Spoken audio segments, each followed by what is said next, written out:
الحمد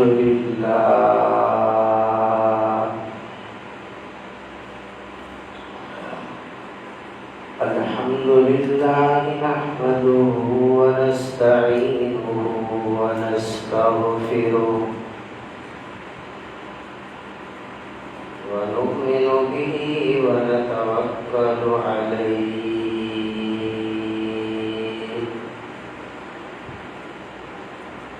ونعوذ بالله من شرور أنفسنا ومن سيئات أعمالنا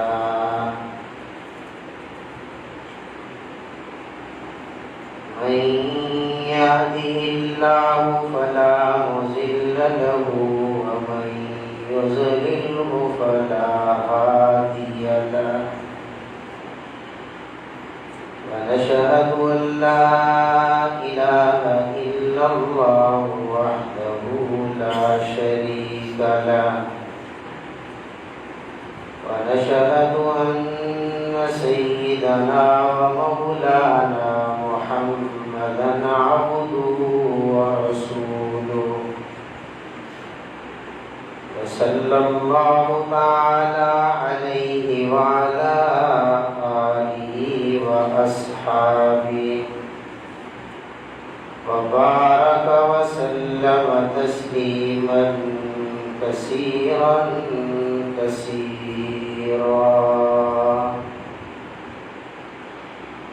أما بعد فأعوذ بالله من الشيطان الرجيم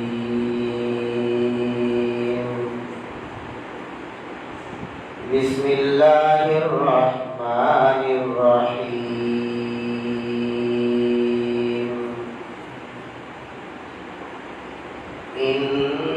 إنما يريد الله ليذهب عنكم الرجس أهل البيت ويطهركم تطهيرا وقال رسول الله صلى الله عليه وسلم مثل أهل بيتي كسفينة نوح وقال رسول الله صلى الله عليه وسلم الحسن والحسين سيدا شباب أهل الجنة وقال رسول الله صلى الله عليه وسلم الحسين مني وأنا من الحسين أو كما قال رسول الله صلى الله عليه وسلم آمنت بالله صدق الله مولانا العظيم وبلغنا رسوله النبي الكريم الأمين ونحن على ذلك لمن الشاهدين والشاهدين والحمد لله رب العالمين اللهم صل على محمد وعلى آل محمد كما صليت على إبراهيم وعلى آل إبراهيم إنك حميد مجيد اللهم بارك على محمد وعلى آل محمد كما باركت على إبراهيم وعلى آل إبراهيم إنك حميد مجيد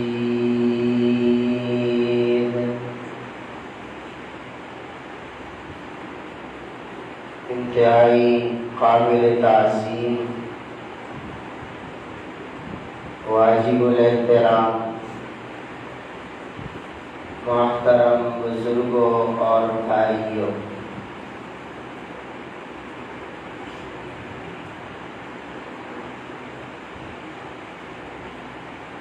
آج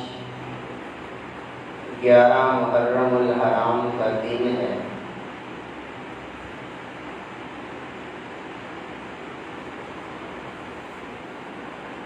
دس محرم الحرام کے دن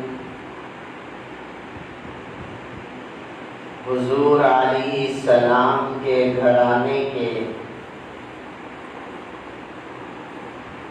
تقریباً 72 افراد نے اور حضور کے نواسے سیدنا حسین رضی اللہ عنہ نے کربلا کے میدان میں اللہ کے دین کی سربلندی کے لیے اپنی جانوں کے نذرانے پیش کیے۔ اسی مناسبت سے چند ضروری باتیں سمجھانے کے انداز میں حضور کے اہل بیت، گھرانے، حضور کے نواسے سیدنا حسین اور ان کی شہادت سے حاصل ہونے والے اسباب سے متعلق چند ضروری باتیں آپ کی خدمت میں عرض کرتا ہوں۔ اللہ ہم سب کو دین کی سمجھ نصیب فرمائے۔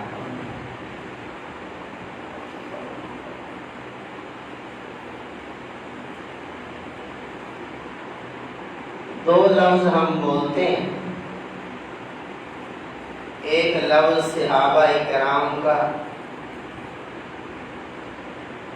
اور ایک لفظ اہل بیت کا۔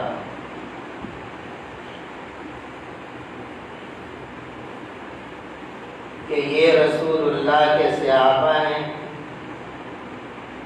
اور یہ اللہ کے نبی کے اہل بیت ہیں۔ صحابی کس کو کہتے ہیں اور اہل بیت کس کو کہتے ہیں؟ صحابی اس کو کہتے ہیں جس نے ایمان کے ساتھ رسول اللہ کو دیکھا ہو صلی اللہ علیہ وسلم، جس نے ایمان کے ساتھ رسول اللہ صلی اللہ علیہ وسلم کو دیکھا ہو یا رسول اللہ صلی اللہ علیہ وسلم کی صحبت اور مجلس اسے نصیب ہوئی ہو اور ایمان پر اس کا خاتمہ ہوا ہو، اس کو صحابی کہتے ہیں۔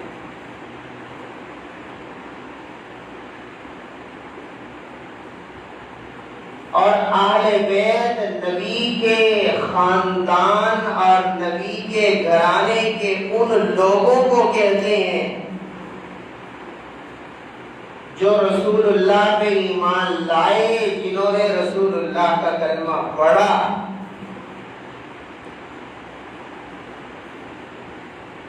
یہ رسول اللہ کا پورا گھرانہ ہے۔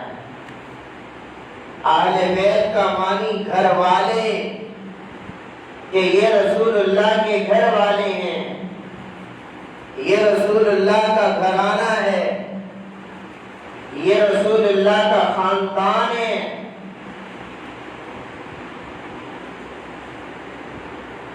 جب ہم لفظ صحابی بولتے ہیں یا لفظ صحابہ بولتے ہیں تو صحابہ میں سارے صحابہ آ جاتے ہیں، صحابہ میں سارے صحابہ داخل ہیں، سیدنا صدیق اکبر سے لے کر آخری صحابی تک جب ہم صحابہ کا نام لیتے ہیں تو صحابہ میں سارے صحابہ داخل ہوتے ہیں، کوئی صحابی بھی لفظ صحابہ سے باہر نہیں ہوتا۔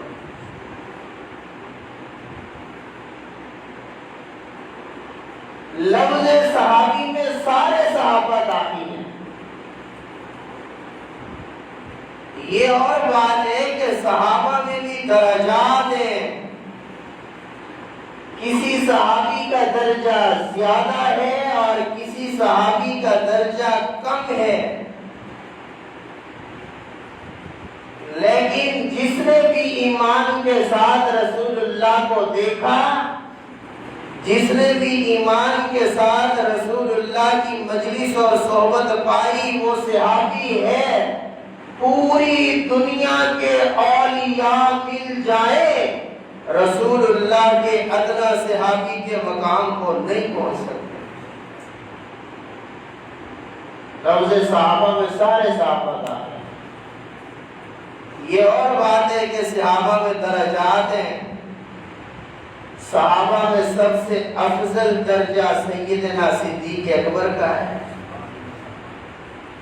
انبیاء کے بعد کائنات میں اس دھرتی پر اگر سب سے افضل کوئی شخصیت ہے تو وہ سیدنا صدیق اکبر کی ہے۔ صدیق اکبر کے بعد فاروق اعظم کا درجہ ہے، فاروق اعظم کے بعد سیدنا عثمان کا درجہ ہے، سیدنا عثمان کے بعد سیدنا علی کا درجہ ہے۔ ان چاروں کو کہتے ہیں خلفائے راشدین۔ صدیق اکبر، فاروق اعظم، عثمان غنی، علی المرتضی، ان چار صحابہ کو کہتے ہیں خلفائے راشدین۔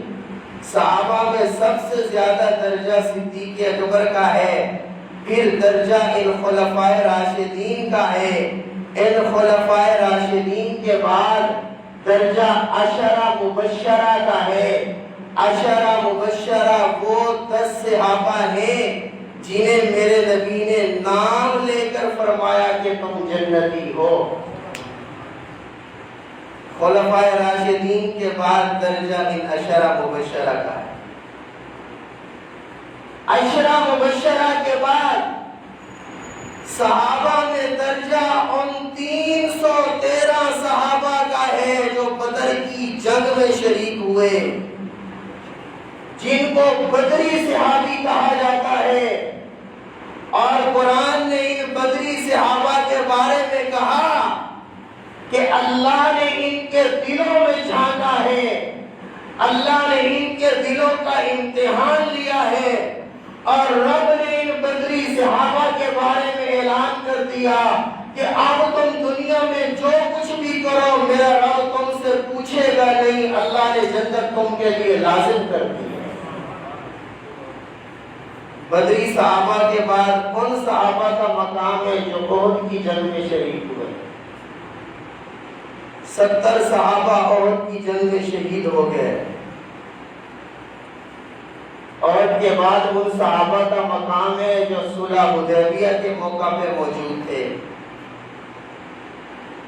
صلح حدیبیہ کے بعد ان صحابہ کا درجہ ہے جو فتح مکہ سے پہلے، مکہ فتح ہونے سے پہلے ایمان لائے، اور پھر ان صحابہ کا درجہ ہے جو فتح مکہ کے بعد مسلمان ہوئے۔ یہ صحابہ میں درجات ہیں، کسی صحابی کا درجہ زیادہ ہے، کسی صحابی کا درجہ کم ہے۔ درجات تو اپنی جگہ ہیں، لیکن جب ہم لفظ صحابی بولتے ہیں، لفظ صحابی میں صدیق اکبر سے لے کر آخری صحابی تک ہر صحابی داخل ہوتا ہے، کوئی صحابی لفظ صحابہ سے خارج نہیں ہوتا۔ اب دوسری بات یہ سمجھیں، جس طرح ہم لفظ صحابی لیتے ہیں ہر صحابی اس میں داخل ہوتا ہے، اسی طرح جب ہم کہتے ہیں اہل بیت رسول اللہ کے گھر والے، رسول اللہ کا گھرانہ، جب ہم اہل بیت کا لفظ کہتے ہیں تو اہل بیت میں بھی رسول اللہ کا پورا گھرانہ داخل ہوتا ہے۔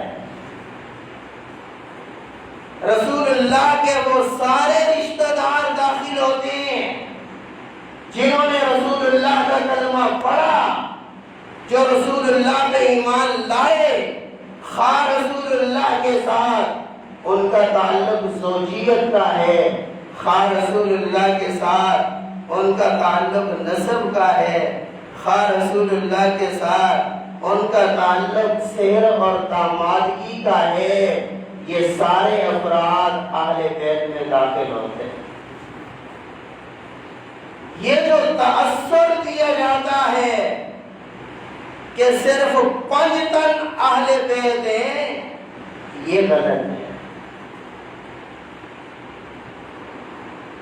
سب سے مشہور آیت جو اہل بیت کے بارے میں پڑھی جاتی ہے سورہ احزاب میں ہے، انما یرید اللہ لیذھب عنکم الرجس اہل البیت۔ یہ آیت رسول اللہ کی بیویوں کے بارے میں اتری ہے۔ اس آیت سے پہلے بھی تذکرہ رسول اللہ کی بیویوں کا ہے اور اس آیت کے بعد بھی تذکرہ رسول اللہ کی بیویوں کا ہے۔ اور رسول اللہ کی بیویوں کو تو اہل بیت سے خارج سمجھا جاتا ہے۔ اگر کوئی عرف میں بھی سمجھے، کوئی کسی سے کہہ دیا تمہارے گھر والے کیسے ہیں، تمہارے گھر والے کیسے ہیں، تو کیا مراد ہوتا ہے؟ گھر والوں میں سب سے پہلے بیوی داخل ہوتی ہے کہ تمہارے بیوی بچے کیسے ہیں۔ یہ عجیب منطق ہے کہ گھر والوں سے بیویوں کو خارج کر دیا۔ اللہ کے نبی کی 11 بیویاں رسول اللہ کے اہل بیت ہیں۔ اللہ کے نبی کی 4 بیٹیاں رسول اللہ کے اہل بیت ہیں۔ اللہ کے نبی کے وہ چچے جو ایمان لائے وہ رسول اللہ کے اہل بیت ہیں۔ اللہ کے نبی کی وہ پھوپھیاں جو ایمان لائیں وہ رسول اللہ کے اہل بیت ہیں۔ اللہ کے نبی کے چچوں کی وہ اولاد جو ایمان لائی وہ رسول اللہ کے اہل بیت ہیں۔ اللہ کے نبی کے نواسے رسول اللہ کے اہل بیت ہیں۔ اللہ کے نبی کی نواسیاں رسول اللہ کی اہل بیت ہیں۔ یہ سب رسول اللہ کے اہل بیت میں داخل ہیں۔ جس طرح ہم لفظ صحابی بولے، نبی کا ہر صحابی لفظ صحابی میں داخل ہوتا ہے، کوئی صحابی سے خارج نہیں ہوتا۔ اسی طرح جب ہم لفظ اہل بیت بولتے ہیں تو اہل بیت میں رسول اللہ کی بیویوں سے لے کر رسول اللہ کے نواسے نواسیوں تک جو بھی رسول اللہ پہ ایمان لائے، جنہوں نے رسول اللہ کا کلمہ پڑھا، وہ سارے داخل ہوتے ہیں۔ ان سب کو نبی کے اہل بیت کہتے ہیں، ان سب کو نبی کا گھرانہ کہتے ہیں۔ اس لیے صرف یہ تاثر دینا کہ صرف 5 تن اہل بیت ہیں، یہ غلط ہے۔ یہ سب رسول اللہ کے اہل بیت۔ اور رسول اللہ صلی اللہ علیہ وسلم نے اپنے اہل بیت کے بارے میں فرمایا، جس طرح صحابہ کے بارے میں فرمایا، اللہ فی اصحابی لا تتخذوهم من بعدی غرضا فمن احبهم فبحبی احبهم ومن ابغضهم فببغضی ابغضهم۔ لوگوں، اللہ سے ڈرنا، میرے صحابہ کے بارے میں اللہ سے ڈر کر زندگی گزارو، میرے صحابہ کو تنقید کا نشانہ نہ بنانا، میرے صحابہ کو برا بھلا نہ کہنا، میرے صحابہ پہ تنقید نہ کرنا، میرے صحابہ سے محبت رکھنا، میرے صحابہ سے بغض نہ رکھنا۔ جس کو میرے صحابہ سے محبت ہوگی اسے محمد رسول اللہ سے محبت ہوگی، اور جس کو صحابہ سے بغض ہوگا اس کو صحابہ سے بغض نہیں ہوگا، مجھ محمد سے بغض ہوگا۔ اسی طرح آپ نے اہل بیت کے بارے میں بھی فرمایا،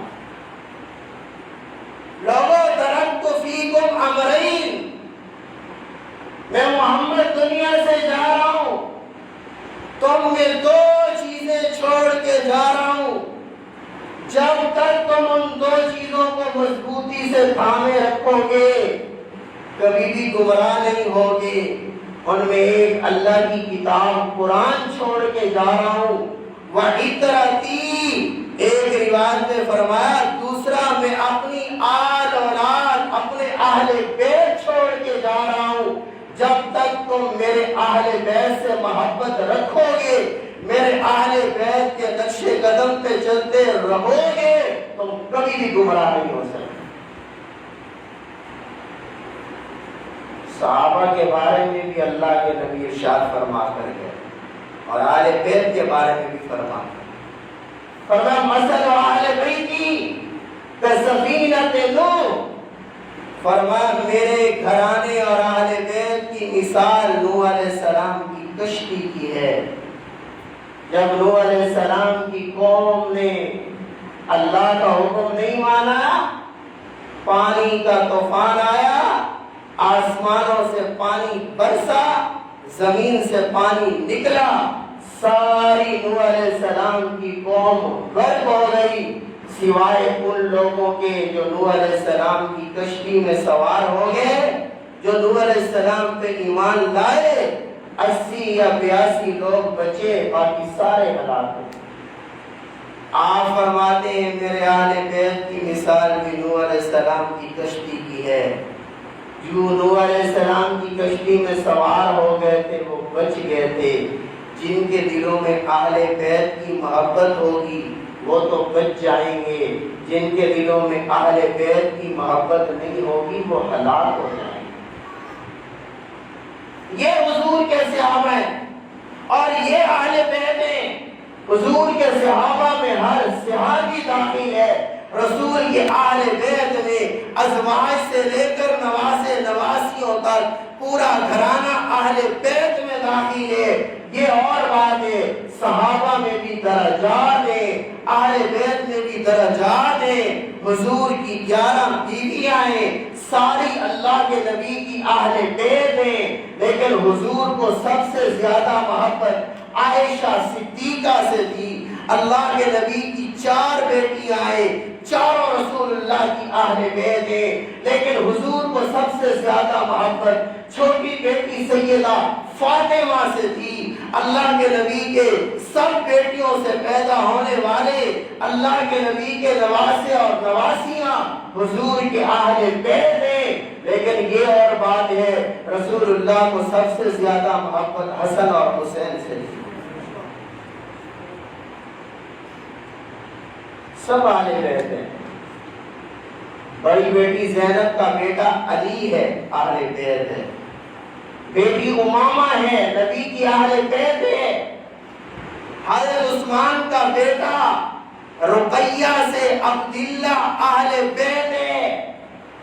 حضرت فاطمہ سے پیدا ہونے والے حسن اہل بیت میں ہے، حسین اہل بیت میں ہے، محسن کا انتقال ہو گیا تھا وہ اہل بیت میں ہے، حضرت فاطمہ کی 2 بیٹیاں اہل بیت میں ہیں، یہ سب اہل بیت میں ہیں۔ یہ اور بات ہے اللہ کے نبی کو سب سے زیادہ محبت حضرت حسن اور حضرت حسین سے، محبت زیادہ تھی۔ اس کا یہ مطلب نہیں ہے کہ حسن و حسین کے علاوہ کوئی اور نبی کا اہل بیت نہیں۔ حضرت حسن پیدا ہوئے، حضور کی چھوٹی بیٹی سیدہ فاطمہ ہے، اللہ کے نبی تشریف لے گئے، اللہ کے نبی نے حضرت حسن کو دیکھا، اس کے کان میں آذان دی، اس کو گھٹی لگائی۔ پھر اللہ کے نبی نے علی سے پوچھا اس کا کیا نام رکھا ہے؟ اللہ کے نبی اس کا نام حرب رکھا ہے، حرب جنگ کو کہتے ہیں۔ حضرت علی نے حرب نام رکھا، یہ بڑا ہو کے بہادر بنے۔ اللہ کے نبی نے فرمایا نہیں، اس کا نام حرب نہیں ہے بلکہ اس کا نام حسن ہے۔ پھر حضرت حسین پیدا ہوئے، اللہ کے نبی تشریف لے گئے، حضرت حسین کو اللہ کے نبی کی خدمت میں پیش کیا گیا۔ اللہ کے نبی نے سب سے پہلے حضرت حسین کے کان میں آذان دی، دائیں کان میں آذان دی، بائیں کان میں تکبیر کہی، اور جب بچہ پیدا ہو سنت یہی ہے سب سے پہلے اس کے دائیں کان میں آذان دینی چاہیے، بائیں کان میں تکبیر کہنی چاہیے، تاکہ دنیا میں آنے کے بعد سب سے پہلی آواز جو اس کے دل اور دماغ میں جائے وہ اللہ کی توحید کی ہونی چاہیے، محمد رسول اللہ کی رسالت کی ہونی چاہیے۔ تو حسین وہ ہیں جن کے کانوں میں آذان میرے نبی نے دی، حسین وہ ہیں جن کو گھٹی میرے نبی نے لگائی، اجور کھجور چبا کر حسین کے تالو کو میرے نبی نے لگائی، اور حسین وہ ہیں جن کے پیٹ میں سب سے پہلے جو غذا گئی وہ میرے نبی کا لعاب دہن ہے۔ اللہ کے نبی نے اپنا لعاب نکالا حسین کے منہ میں ڈالا۔ حسین وہ ہے جس کے کانوں میں آذان میرے نبی نے دی ہے، حسین وہ ہے جسے گھٹی میرے نبی نے لگائی ہے، حسین وہ ہے جس کے منہ میں سب سے پہلی غذا جو گئی ہے وہ میرے نبی کا لعاب دہن گیا ہے۔ اور اگر آپ میں ذوق ہو تو تھوڑا سا توجہ کریں، یہ رسول اللہ کا لعاب عام لعاب نہیں ہے، یہ وہی لعاب ہے۔ اگر علی کی آنکھیں دکھتی ہیں، اللہ کے نبی میری آنکھوں میں تکلیف ہے، حضور فرماتے ہیں علی کو بلاؤ، علی آتے ہیں، میرا نبی لعاب نکال کر علی کی آنکھوں پہ لگائے، علی کی آنکھیں ٹھیک ہو جاتی ہیں۔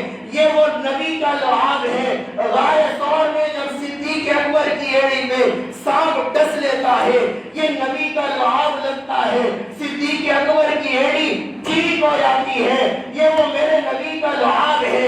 اگر حضرت جابر کے تھوڑے سے کھانے میں چلا جائے پوری جماعت کو کھانا پورا ہو جاتا ہے، یہ وہ میرے نبی کا قیمتی لعاب ہے۔ اگر نبی کا لعاب کڑوے پانی میں جائے تو کڑوا پانی بھی میٹھا ہو جاتا ہے، یہ وہ لعاب ہے۔ حضرت حسین کے جسم میں دنیا میں سب سے پہلی غذا گئی وہ میرے نبی کا لعاب دہن ہے۔ میرے نبی نے حسین کو گھٹی بھی لگائی، لعاب دہن بھی ڈالا۔ آج دنیا بھی بڑی عجیب ہے، حسین کا مقابلہ یزید سے کرتی ہے، واہ!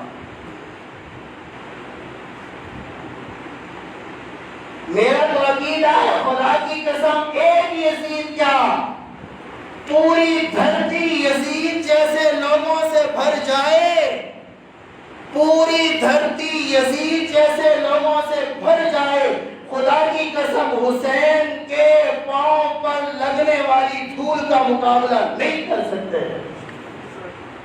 یہاں حسین کا مقابلہ یزید سے کرتے ہیں، یہ حسینی ہے، یہ یزیدی ہے، فیصلے کو خود کرتے ہیں۔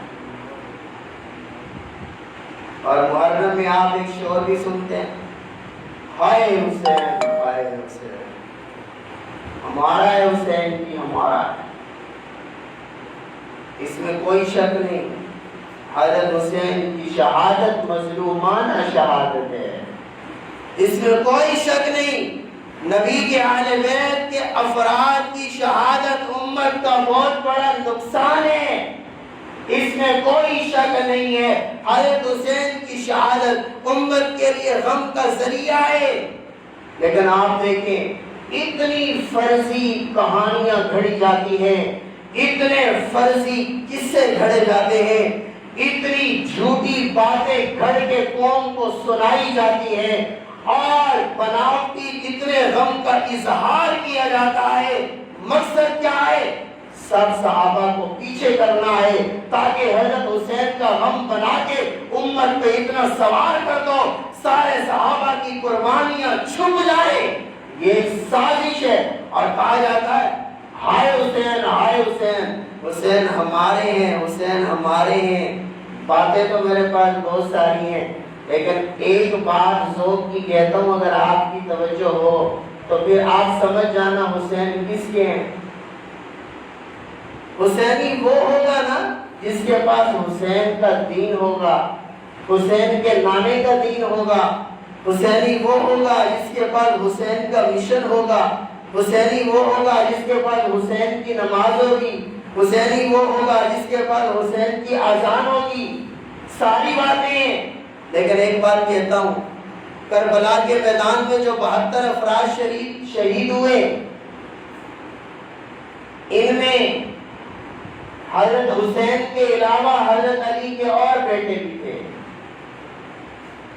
حضرت فاطمہ رضی اللہ عنہ کے بعد حضرت علی نے اور نکاح بھی کیے تھے. حضرت علی کی اولاد کی تعداد 33 سے 35 ہے.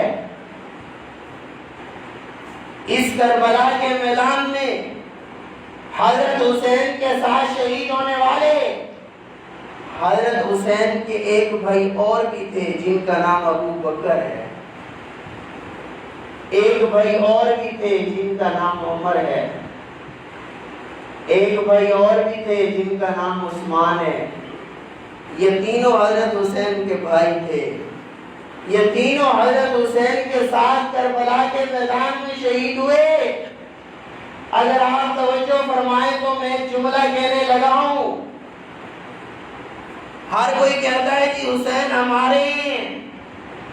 میں کہتا ہوں حسین کے گھر میں ایک فرد ابو بکر بھی ہے، ایک فرد عمر بھی ہے، ایک فرد عثمان بھی ہے. کربلا کے میدان میں شہید ہونے والا حسین کا ایک بھائی ابو بکر بھی ہے، ایک بھائی عمر بھی ہے، ایک بھائی عثمان بھی ہے.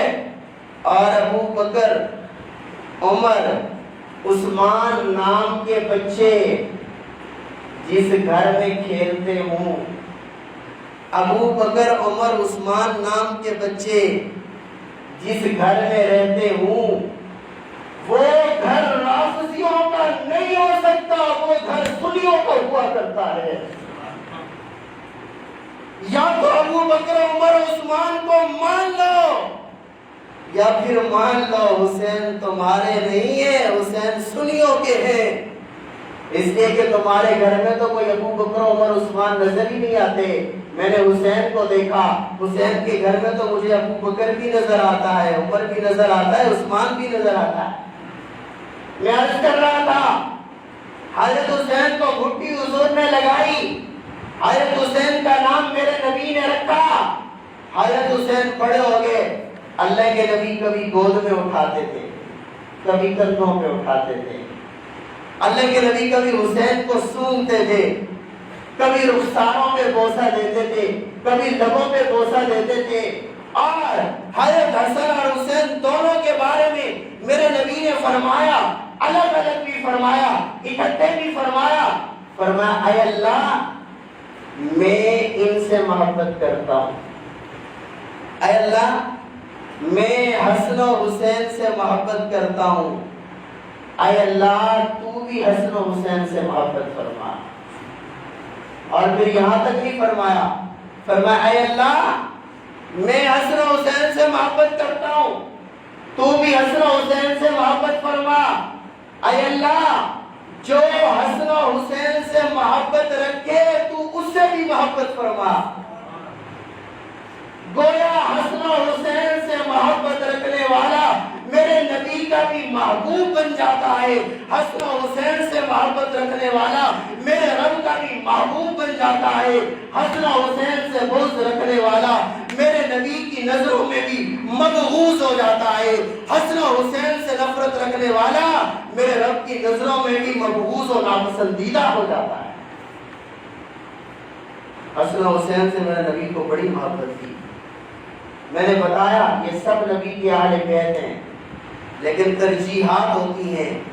حضور کو نواسے اور نواسیوں میں سب سے زیادہ محبت حسن سے تھی اور حسین سے۔ حضرت حسین کربلا کے میدان میں آپ نے دیگر ساتھیوں کے ساتھ شہید کر دیے گئے، وقت ختم ہو گیا۔ تذکرہ، اللہ کے نبی کا تذکرہ کرنا بھی عین عبادت ہے، صحابہ کا تذکرہ کرنا بھی عبادت اور ثواب ہے، حضور کے گھرانے اور اہل بیت کا تذکرہ کرنا بھی عبادت اور ثواب ہے۔ لیکن صرف یہ شخصیتیں تذکرے کے لیے نہیں ہیں، یہ شخصیتیں اس لیے ہیں کہ ہم ان کے مشن کو اپنانے والے بن جائیں۔ یہ شخصیتیں اس لیے ہیں کہ ہم ان کے کردار کو اپنانے والے بن جائیں۔ یہ شخصیتیں اس لیے ہیں کہ ہم ان کی زندگی کو اپنانے والے بن جائیں۔ حضرت حسین کربلا کے میدان میں نماز کا وقت ہو گیا، ان ظالموں نے نماز کی اجازت نہیں دی۔ حضرت حسین نے فرمایا شریعت کا حکم ہے، آدھے نماز پڑھو آدھے دشمن سے لڑو۔ جب تیر برس رہے تھے، تلواریں چل رہی تھیں، اس میدان کربلا میں میرے حسین نے تو نماز نہیں چھوڑی۔ اور ہماری نمازوں کا کیا حال ہے؟ ہم نام تو لیتے ہیں کہ ہم بڑے حسینی ہیں، حسین کی زندگی تو تیروں اور تلواروں میں بھی نماز کا درس دیتی ہے، ہماری نمازوں کا کیا حال ہے؟ حضرت حسین کا کربلا کا واقعہ رب کی اطاعت، فرما برداری اور نماز کا درس دیتا ہے کہ میں نے تیر اور تلواروں میں اپنی جان کو خطرے میں ڈال کر بھی نماز کو نہیں چھوڑا، نماز کو زندہ کیا ہے، نانے کے دین کو زندہ کیا ہے۔ جب حضرت حسین شہید ہوئے، اللہ کے قرآن کی تلاوت کر رہے تھے، زبانوں میں قرآن کریم کی تلاوت جاری تھی، امت کو درس دے دیا۔ جب جان جا رہی ہو، اللہ اور اللہ کے نبی کے دین کو زندہ کرنا ہے، قرآن کی تلاوت کو زندہ کرنا ہے، نماز کو زندہ کرنا ہے۔ اور حضرت حسین شہید کیوں ہوئے؟ کیوں ہوئے؟ کیا مقصد تھا؟ حضرت حسین نے کہا میں یزید کی بیعت نہیں کرتا، یزید کی بیعت نہیں کرتا۔ کیوں نہیں کرتے؟ اس لیے کہ یزید نااہل ہے، میں اس لیے یزید کی بیعت نہیں کرتا، یزید نااہل ہے۔ یہ حضرت حسین کا مشن تھا کہ نااہلوں کے خلاف جنگ کرنا میرا مشن ہے۔ اور ماشاءاللہ ہمارے ملک میں تو سارے اہل بیٹھے ہوئے ہیں نا، ہر کرسی پہ اہل لوگ بیٹھے ہیں، ایسے اہل بیٹھے ہیں جن کو نہ دین کا پتہ ہے نہ دنیا کا پتہ۔ حضرت حسین کا مشن یہی تھا، نااہلوں کے خلاف جنگ کرنا۔ فرمایا میں یزید کی بیعت نہیں کرتا، کیوں؟ اس لیے کہ یزید خلافت کا اہل ہی نہیں ہے۔ جب خلافت کا اہل نہیں ہے، میں حسین ہو کے یزید کی بیعت کیوں کروں؟ میں یزید کی بیعت نہیں کرتا۔ کیوں نہیں کرتا؟ اس لیے کہ یزید ظالم ہے، ظالم، اور ظالم کے سامنے سر جھکانا میرے نانا نے نہیں سکھایا، ظلم کا مقابلہ کرنا سکھایا ہے، ظالم کے سامنے کلمہ حق کہنا سکھایا ہے۔ یزید ظالم ہے، میں ظالم کے ہاتھ میں درد کرنے کے لیے تیار نہیں ہوں، میں ظالم کا ساتھ دینے کے لیے تیار نہیں ہوں۔ ہم بھی تو اپنی زندگیوں میں دیکھیں کہ ہم کس کا ساتھ دیتے ہیں، ظالم کا دیتے ہیں یا مظلوم کا دیتے ہیں۔ یہ حضرت حسین کی زندگی کے مشن ہیں۔ حضرت حسن کی زندگی کا کیا مشن تھا؟ 6 مہینے خلیفہ رہے، خلافت چھوڑ دی، حضرت امیر معاویہ کے ہاتھ پہ بیعت کر دی، امت میں اختلاف ختم کر دیا، امت کو متفق کر دیا۔ کیا کر دیا؟ متفق، امت کو ایک کر دیا، امت میں وحدت پیدا کر دی۔ تو امت کو ایک کرنا، امت کو متفق کرنا، امت میں وحدت پیدا کرنا، امت سے اختلافات کو ختم کرنا، یہ حضرت حسن کا مشن تھا۔ اور ظلم کے خلاف آواز اٹھانا، نااہلی کے خلاف جنگ جاری رکھنا، یہ حضرت حسین کا مشن تھا۔ تو میں نے آپ کے سامنے عرض کر دیا صحابہ کس کو کہتے ہیں، اہل بیت کس کو کہتے ہیں، صحابہ کا کیا مقام ہے، اہل بیت کا کیا مقام ہے، حضور کے نواسوں کا کیا مقام ہے۔ میدان کربلا میں حضور کے یہ نواسے شہید ہوئے، ان کا مشن کیا تھا، یقیناً ان کا تذکرہ کرنا باعث برکت ہے، باعث سعادت ہے، لیکن اللہ ہمیں ان کے مشن پر بھی چلنے کی توفیق عطا فرمائے، اس کام کے لیے بھی محنت کرنے کی توفیق عطا فرمائے جس کام کے لیے انہوں نے اپنی جانیں قربان کر دی۔